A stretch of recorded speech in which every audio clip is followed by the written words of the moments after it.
Olá, classe dos professores começando, então vai lá, pegue sua Bíblia, pegue sua lição e vem estudar com a gente.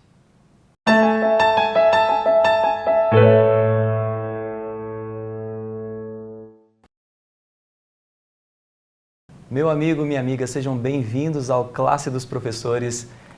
Eu sou o Rafael e esse aqui é o seu programa semanal, onde você vai poder ter o contato com a Palavra de Deus, o contato com a lição. E olha, não importa em qual local você vai estar, tá? Inclusive agora, eu não sei onde você está, se você está dirigindo, se você está na sua casa, ali fazendo a comida, ou no sofá assistindo aí na televisão esse vídeo. Olha, independente do local, aonde você está agora é o momento de nós nos aprofundarmos na Palavra de Deus através do nosso guia semanal, a lição da Escola Sabatina. Estamos começando mais um trimestre, tivemos a lição agora na semana passada com a equipe da Jéssica. Você percebeu que nós estamos falando sobre o Evangelho de Marcos e ainda dá tempo de você ir atrás da sua lição se você ainda não tem. Tá? Procure a casa publicadora mais próxima de você. Se você não sabe onde fica aí na sua região, acesse o site e faça o pedido da sua lição aí pelo site também. Lá, vou até te dar uma dica aqui, tá? Lá você pode fazer a assinatura da lição. Então, você não precisa comprar a lição avulsa, faz a assinatura e você vai receber na sua casa, aí no conforto do seu lar, a lição em tempo para que você possa estudar juntamente conosco. Viu? É uma alegria muito grande ter a sua companhia mais uma vez. Que bom que você tem se envolvido na pregação do Evangelho através desse ministério. Como que você tem feito isso? Compartilhando a mensagem para outras pessoas, pegando esse link, colocando no seu status aí, dando um joinha, que é muito importante. Olha, essa plataforma aqui do YouTube, ela entende que quanto mais visualizações, quanto mais like tiver o vídeo, mais relevante o assunto é e ele começa a transmitir o assunto para outras pessoas também. Viu? Então, dessa forma, você consegue fazer essa parceria com classes professores e nós avançarmos aí na pregação do Evangelho. Pois bem, eu falei que vocês são importantes nesse ministério, mas eu quero também dar nome também, né? Dar nomes a algumas pessoas. Eu não consigo falar o nome de todos que pediram para a gente mandar um abraço ou fez algum comentário aqui, mas eu vou ressaltar pelo menos 2 nomes a cada semana, tá? E o primeiro que eu faço questão aqui de mandar um abraço bem apertado é o Raimundo Nonato. Raimundo é lá da Igreja Central de Sobral, do Ceará. Viu? Fica aqui o nosso carinho, né? O seu amigo já informou pra gente que você acompanha todas as semanas e ele que pediu, olha, vai lá, manda um abraço pro Raimundo Nonato, ele é lá da Igreja de Sobral e ele acompanha vocês toda semana. Fica aqui o nosso abraço e que você continue compartilhando essa mensagem com outras pessoas também, tá? Eu vou mandar o abraço aqui também para o Laércio e para a Luzia, tá? Esse casal aqui muito especial para o Classe Professores, a gente manda aqui o nosso abraço também, é lá de Rebouças, no Paraná, viu? Olha, ao longo do nosso bate-papo aqui, se você tem algo a acrescentar, por favor, utilize os comentários aqui, faça o seu comentário. Se você também tiver algum pedido de oração também, aproveite esse espaço para que você coloque aqui o seu pedido e nós todos vamos estar orando por isso. Ok? Bom, recadinhos dados, é hora de eu apresentar para você aqui os nossos convidados. Eu tenho aqui do meu lado o Rômeu. Rômeu é lá da Igreja Central da Asa Sul, né, aqui de Brasília. Rômeu, mais uma vez conosco, seja bem-vindo, viu? Muito obrigado, sempre um prazer estarmos por aqui. Que bom, viu? O Rômeu, ele vem acrescentando aqui já há alguns trimestres com opiniões maravilhosas e tudo inspirado na Palavra de Deus. Amém. Obrigado, Rômeu. Realmente você tem sido uma peça fundamental aqui no Classe Professores. E a gente fica muito feliz mesmo. Valeu, sempre um prazer. E ao lado do Rômeu tem ali a Vanessa. Vanessa, mais uma vez juntos, hein? Quanto tempo já, né? Eita, muito tempo. Nossa jornada aqui no Classe dos Professores, que né? Que bom. Vanessa aqui da Igreja da Asa Norte de Brasília, tá? Sim. É sempre uma alegria ter você com a gente. Tem gente, eu lembro aqui no último trimestre, lendo lá os comentários de vocês, viu? Os comentários que vocês fizeram. Nossa, ela é especialista em história, né? Maravilha. Vanessa, realmente tem sido maravilhoso ter a sua companhia com a gente, viu? Que Deus continue te abençoando, tá? Amém. Que Deus nos use. E ao lado da Vanessa tem a Geni. Geni deu uma desgarrada, saiu do nosso grupo, né? Agora está de volta e é uma alegria muito grande ter você com a gente de novo. Obrigada, Rafael. Fiquei afastada no trimestre passado por conta do nascimento da minha netinha, olha, a Olívia. Que bênção, hein? Pois Uma é, vez. ó, Olivia, aquele abração, viu? Ô, Geni, muito bom ter você mais uma vez, Obrigada. tá? Deus te abençoe Amém. novamente. Nós todos. Bom, a gente vai estudar a palavra de Deus. Agora, tem como estudar sem fazer uma oração? Não dá, né? Então vamos orar. Vanessa, você ora pra gente? Querido Deus, nosso amado Pai, se faça presente aqui agora nesse estudo, que através do seu Santo Espírito, ensinando a nós, falando conosco e falando por nós. Que os ruídos que nos atrapalham de ouvirmos a Tua voz possam ser retirados e que só o Senhor possa ser o Senhor da palavra, do conhecimento e autoridade em nossas vidas. É o que pedimos por Jesus. Amém. Amém. Bom, como eu falei, estamos estudando aqui sobre o Evangelho de Marcos. Olha que capa bonita. Consegue dar uma olhada aí? Capa muito bonita, né? Mas o que está escrito aqui é muito mais bonito ainda porque fala das histórias de Jesus quando esteve aqui. E você já percebeu, né, que cada um dos evangelhos, eles começam ali de uma forma um pouquinho peculiar, né? Cada um começa de uma forma diferente. A gente tem, por exemplo, Mateus, que ele mostra o chamado dos discípulos e depois já apresenta o Sermão do Monte, né? Aí depois vem falando de Lucas, que Lucas já mostra o sermão inaugural de Jesus e ele pregando ali em uma sinagoga lá em Nazaré. Depois vem João. João, ele mostra o chamado dos discípulos e também ele mostra aquele casamento, né, lá em Caná, né? Agora, falando de Marcos, ele mostra o chamado dos discípulos e aí ele dá para nós a experiência de como foi viver um dia todo vivenciando o ministério de Jesus, na prática, vendo Jesus trabalhar, vendo as ações de Jesus. E é disso que nós vamos falar essa semana. Né? Jesus, então, Romeu, ele inicia fazendo o chamado dos discípulos, né? Fazendo o convite aos discípulos para o seguir. E eu queria que você falasse para a gente como que foi esse convite. Pois é, a gente percebe aqui logo o título da lição, ele chama muito a atenção, né? Um dia no ministério de Jesus. Você fica pensando, nossa, como é que Jesus começaria o seu dia, né? E a gente vê que o começo dessa história traz um simbolismo muito forte para nós, porque ele começa fazendo um chamado aos discípulos. Ele começa vendo homens ali que estavam consertando as suas redes, né, que era o seu instrumento de trabalho, eles eram pescadores de peixes. Jesus chega para eles e faz uma nova proposta, que é muito conhecida, a gente conhece muito esse trecho, né? Eu vos farei pescadores de homens, né? E Jesus começa a mostrar para eles que para que eles se tornassem pescadores de homens, eles tinham que transformar também o instrumento de trabalho para fazer isso, que era o próprio coração deles. Então Jesus inicia ali uma jornada que é uma jornada transformadora, que demoraria bastante tempo, muito mais do que apenas um dia, mas ele mostra para nós de cara uma prioridade para você iniciar um ministério. Você precisa de pessoas. Você não faz nada sozinho. Você não alcança outras pessoas somente com você, né? Jesus era o próprio Filho de Deus e ele poderia ter pregado sozinho. Mas ele escolhe chamar os discípulos, ele escolhe passar um legado, ele escolhe passar uma missão. Então, o dia do ministério de Jesus começa de cara com essa mensagem muito importante. Uma mensagem de missão e uma mensagem da importância das pessoas. Tão importante é que a lição fez questão de colocar como o nosso verso áureo, né? Exatamente. Que está lá em Marcos, capítulo 1, versículo 17. Jesus disse, venham comigo e eu farei de vocês pescadores de gente. Exatamente. Né? Que maravilha, um convite especial mesmo àquelas pessoas. E aí, Vanessa, a gente percebe que dentro desse primeiro capítulo, cheio de aventuras, né, de Jesus ali, os discípulos acompanhando, Jesus então ele vai para a igreja e dentro de um culto, Jesus está ali pregando, de repente aparece um endemoniado.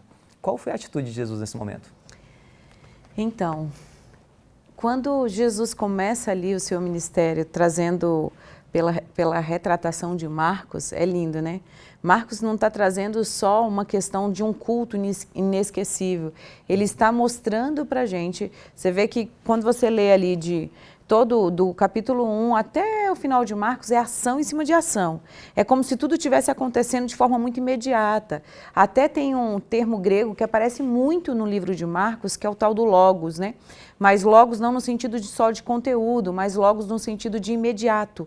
Era algo tão imediato e tão contínuo que ao mesmo tempo que Jesus está dentro de uma sinagoga, falando com autoridade, e a gente precisa falar um pouquinho sobre essa autoridade, e com liberdade, ele também liberta um endemoniado. Olha que fantástico. Parece até um paradoxo, né? É tipo assim, como assim? O endemoniado está perdido, está preso, ou seja, ele está louco, perdendo a sua sanidade, a sua lucidez. Mas quem garante que aqueles judeus que estavam ali cheios de doxologias, cheios de todas as suas perfeições, também não estavam na mesma condição do louco endemoniado? É a mesma situação para ambos, só que um com aspecto de eu tenho conhecimento, eu tenho poder, e o outro de eu não sou livre, estou escravo. Mas ambos estavam escravos do mal. E Jesus ali na sinagoga faz a libertação de ambos, né? Dos dois lados. Mas uma coisa que é fantástica, que Marcos traz, principalmente nesse capítulo, é a questão da identidade de Jesus.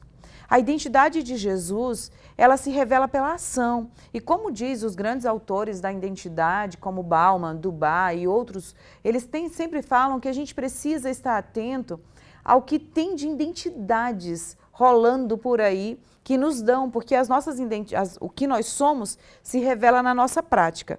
Você pode pensar, eu sou um cara honesto, eu sou um cara bom e tal, mas a sua prática é de desonestidade, é de maldade e outras coisas, a sua prática diz que a sua identidade é outra, entende?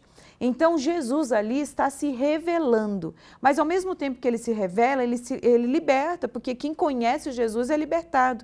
Então, todos aqueles, tanto os judeus que estavam na sinagoga, assistindo algo que Jesus estava falando com autoridade, essa autoridade vem da onde? A autoridade vinha de um conhecimento com poder, porque essa autoridade não vinha só de Jesus, aquele que era o Messias, o líder, o que tinha conhecimento, que foi ensinado, não. A autoridade vinha de quem? Vinha dele estar em parceria, em oração com Deus. Então, ele tinha uma parceria muito intensa com Deus. Eu lembro de um dia que acontece na minha vida, assim, que eu tinha feito muitas coisas, estava muito cansada.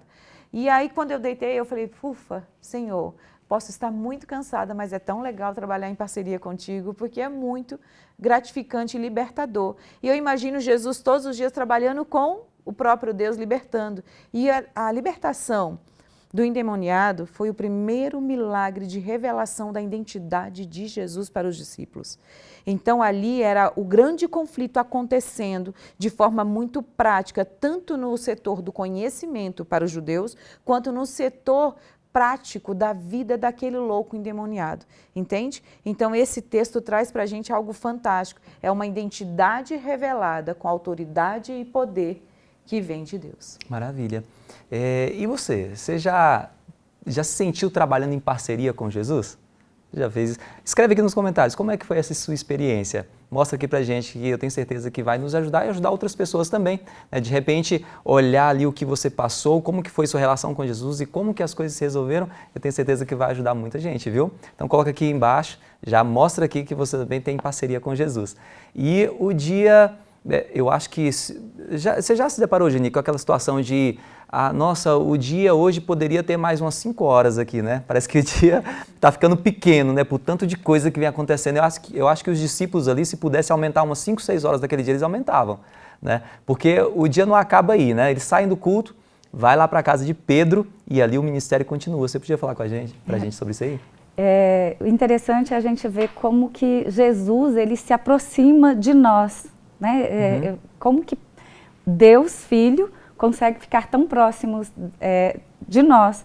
Estudando isso, eu percebo assim, ele se reunindo com seus amigos para ir almoçar, como nós fazemos, né? Nos cultos, aos sábados, depois do culto, nós nos reunimos com a nossa família, com outras pessoas que nós amamos, e Jesus amava os discípulos, e eles foram até a casa de Pedro.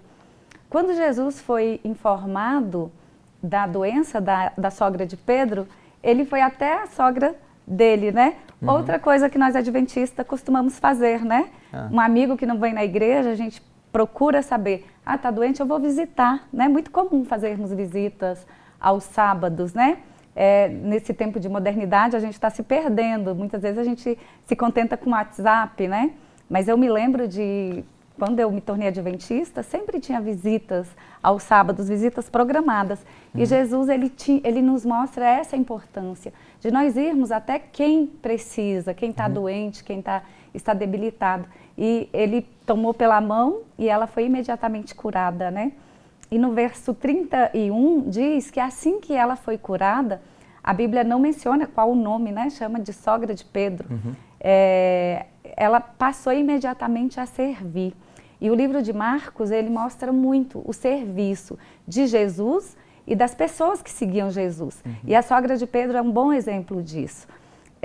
E continuando a leitura, no versículo 34, ainda no capítulo 1, né, diz que ao sol se pôr, muitos outros doentes foram até Jesus.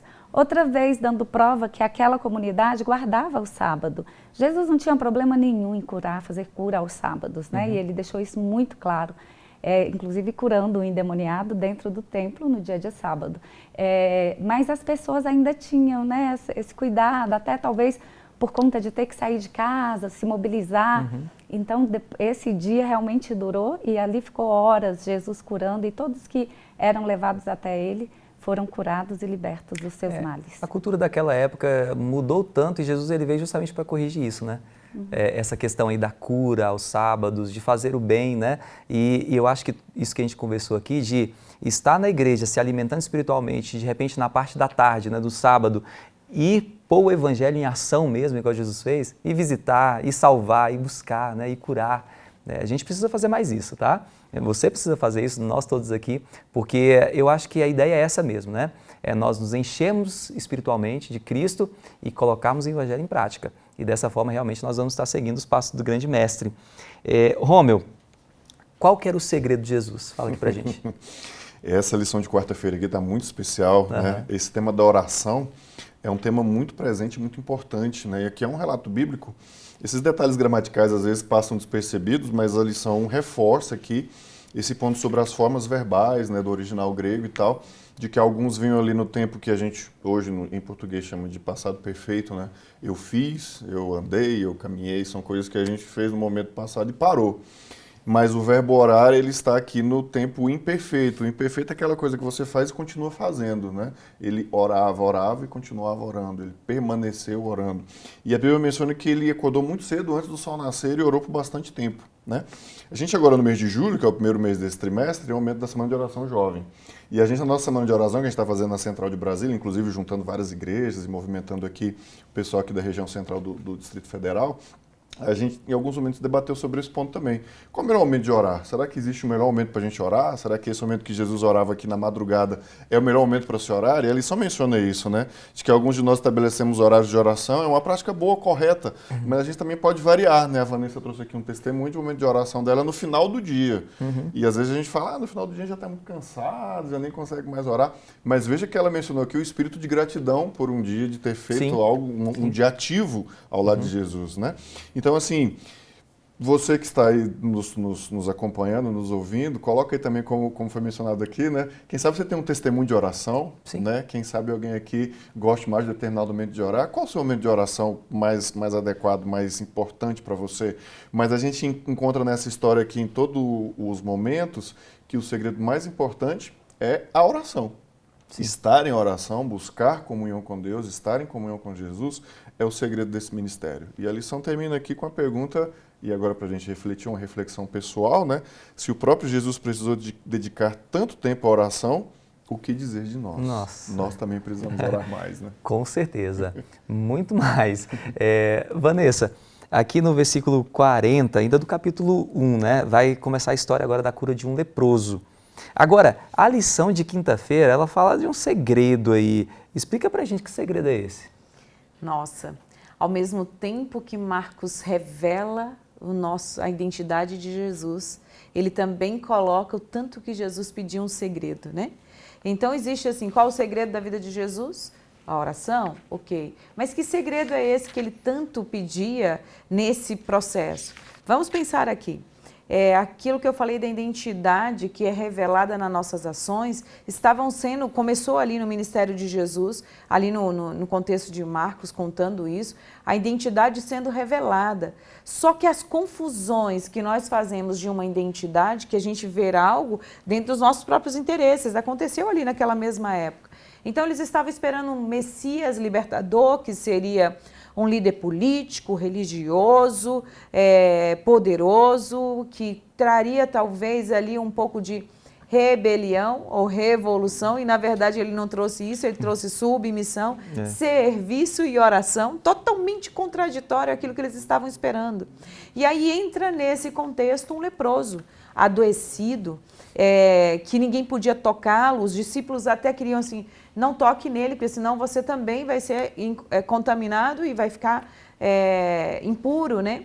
Então naquela época, que era também, hoje nós temos isso também de outras formas, um pouco mais veladas e de outros contextos, mas existia sim as pessoas que eram à margem, que eram excluídas por contexto de doença, por contexto de concepções e etc, né? Mas Jesus vai e acolhe. Primeira coisa que faz é tocar no leproso. E uma coisa que ninguém faria, ou seja, ele já trouxe para a gente que no sábado ele curou, coisa que não se fazia. E agora ele toca no leproso. Está quebrando um monte de paradigmas que existiam naquele determinado conhecimento. Aí, logo que se cura o leproso, fala, agora guarda o segredo. Por quê? Para que não se confundisse, a identidade de Jesus não era para ser revelada dentro de um contexto político, religioso ou de relações de poder, mas sim dentro de um contexto do grande conflito que existe aqui, ó, na minha mente e na sua mente, no seu cérebro. Então, existia ali uma revelação, sim, de uma identidade que deveria estar em segredo, porque senão ela seria confundida com relações de poder. O nosso cérebro faria isso. E por isso que essa questão messiânica, né? Esse era o segredo. O leproso identificou que Jesus era o Messias, mas ele não podia dizer, esse é o Messias, porque ia haver ali uma grande revolução. Então, Jesus não veio trazer revolução e rebelião, porque ele já veio para vencer o grande conflito, tudo planejado. Nosso Deus é fantástico, ele é Deus da organização, do planejamento, da ação, mas dentro de uma proposta, um propósito de salvar. Então, o que eu diria para vocês? Nesse momento em que o leproso é curado e pede-se silêncio ou segredo, às vezes você também precisa silenciar. Deus não quer pessoa sendo militante dele. Não precisa disso. Ele já tem o poder para fazer isso por nós. De outras formas, através da transformação de vida, através da bondade. Às vezes nós somos muito militantes de um Deus que não quer que sejamos isso. Então, quando Deus faz algo fantástico para você, Ele quer que você transborde isso fazendo para o outro, em serviço e não em militância, gritos, ou dizer, é ele, é esse, é aquele. Não, gente, não é essa a perspectiva divina. A perspectiva divina não é da militância e nem da ideologia. Cristianismo não é ideologia, é experiência de vida, é transformação e libertação. Então, quando Jesus fale, faça silêncio, Marcos estava trazendo ali uma identidade que precisava ser revelada para cada pessoa dentro de um contexto espiritual do grande conflito de salvação e não de um contexto messiânico, ideológico e político, ok? Então, que Jesus seja, se você em algum momento teve que ficar em silêncio, eu já tive que ficar em silêncio. Na minha época de estudos, eu fui considerada uma ignorante por ser aquela que sou cristã, por ser aquela que baseava meus estudos nos estudos da Bíblia. Eu fui considerada ignorante muitas vezes. Mas, de alguma forma, Deus dizia, cale-se, não é hora de brigar, não é hora de falar. Só viva a tua dor e continue em serviço. E aqui estou eu em serviço a cada dia, mesmo quando Deus me pede, não lute por mim, deixe que eu luto por você, transformando a sua vida. Permita que Deus transforme a sua vida também. Okay? Maravilha, maravilha. Geni, pega agora esse capítulo 1 de Marcos e dá aqui para a gente, então, um retrato perfeito de Jesus aqui, que é possível identificar nesse capítulo. Tantas coisas interessantes, né, que já foram faladas. E Marcos, ele não começa falando da genealogia, nem da infância de Jesus. Ele apresenta Jesus já adulto, sendo batizado por João Batista. E mostra um Jesus que tem autoridade, como a Vanessa bem nos explicou. Autoridade para chamar discípulos e com muita intencionalidade de alcançar pessoas. A cidade que Jesus escolhia para estar constantemente era Cafarnaum. A localização geográfica dessa cidade, ela possibilitava o encontro de muitas pessoas. E diz, o Espírito de Profecia diz que quando Jesus estava na cidade, no sábado, a sinagoga tinha tanta gente que alguns nem conseguiam entrada, tinham que voltar para casa, porque as pessoas queriam ouvir alguém que tem autoridade, e essa autoridade era pela intimidade que ele tinha com o céu, que fazia as pessoas daquela época se aproximar dele, e nos faz hoje, né? Ao ler o livro de Marcos, nós nos sentimos tão próximos de Jesus. Era isso que Jesus fazia com aquelas pessoas, diferentemente dos líderes religiosos daquela época, que estavam tão preocupados com normas, com tradições humanas, que em vez de aproximar, eles afastavam as pessoas. Por quê? Porque eles não viviam, não viviam o cristianismo, né? Que aquela religião que eles pregavam estava longe, estava só nas escrituras, não estava na prática. E Marcos apresenta um Jesus que tem pressa de livrar pessoas que estão sofrendo. E eu gostei muito do que eu li no livro Desejado de Todas as Nações, que Jesus tem essa mesma pressa hoje de nos acudir. Vou ler aqui um trechinho só do livro que fala assim, que quando nós quisermos nos livrar do pecado, né, nós podemos nos achegar a Deus. E olha a resposta: quem quer que lhe caia de joelhos aos pés, dizendo com fé: Senhor, se quiseres, pode tornar-me limpo. Ouvirá a resposta: eu quero, fique limpo. Jesus ainda tem pressa de me alcançar, de alcançar você que está em casa também, de ter uma experiência real com Ele. A experiência que os outros nos contam é muito boa, porque ela fortalece a nossa fé. Mas a experiência que eu tenho a cada dia, tendo comunhão com Jesus, essa é a mais importante. Maravilha. E Marcos faz algo fantástico, diferentemente dos outros evangelistas, né? Ele é muito prático. Eu imagino esse homem sendo muito prático e vendo tudo acontecendo. Alguns de nós somos assim, mais práticos, mais da ação, mas a gente não pode se perder nessa ação como nossa ação. Mas ao mesmo tempo que Marcos é o que é prático, ele é o observador, ele dá detalhes específicos de ações imediatas de Jesus. Eu imagino Marcos como aquele que estava ligado no tempo, e não era o tempo daquele momento, era o tempo kairos, aquele tempo vívido do reino de Deus especificamente. Eu não sei se você está estudando bem esse contexto de Marcos, mas se você conseguir olhar para Jesus com o olhar que Marcos está trazendo para nós através da Bíblia, eu acredito que nós vamos perceber essa praticidade de Jesus e o imediatismo de te libertar e de nos libertar do pecado com certa urgência, porque o grande conflito está aí e o mundo está chegando no fim e nós precisamos pensar e entender como Marcos entendeu que as coisas precisam acontecer de formas imediatas. Então, a salvação e o serviço é uma forma prática de se viver o cristianismo. Maravilha. E aí, quer soltar o fôlego aí agora? Se prendeu o fôlego aí, é tanta história, uma atrás da outra, e eu achei muito legal que eles falaram aqui agora que Jesus tem pressa. E é justamente isso. Marcos mostra a pressa que Jesus tinha de ir salvar pessoas e se envolver com pessoas, prepará-los para a breve volta, onde nós iremos morar com Ele lá no céu. Para isso, nós precisamos seguir os passos de Jesus. Então, faça isso. Pegue o livro de Marcos, faça uma leitura aprofundada, utilize a lição da Escola Sabatina, utilize esse material aqui, mas não fique só no programa Classe dos Professores. Você precisa, todos os dias, reunir sua família na sua casa, fazer esse estudo, se aprofundar no conhecimento da Palavra de Deus. E dessa forma, você vai estar mais preparado para ser testemunha e para ser salvo quando Jesus voltar. Vamos fazer uma oração? Querido Papai do Céu, obrigado, Senhor, por mais um estudo maravilhoso. Olha, foi a segunda lição. E são 13 lições que nós estaremos nos aprofundando no livro de Marcos e que o Senhor, todos os dias, venha falar diretamente ao nosso coração, nos ensinar tudo isso que nós precisamos aprender para que a gente se torne realmente verdadeiras testemunhas do Senhor. Nós te pedimos em nome de Jesus. Amém. Amém.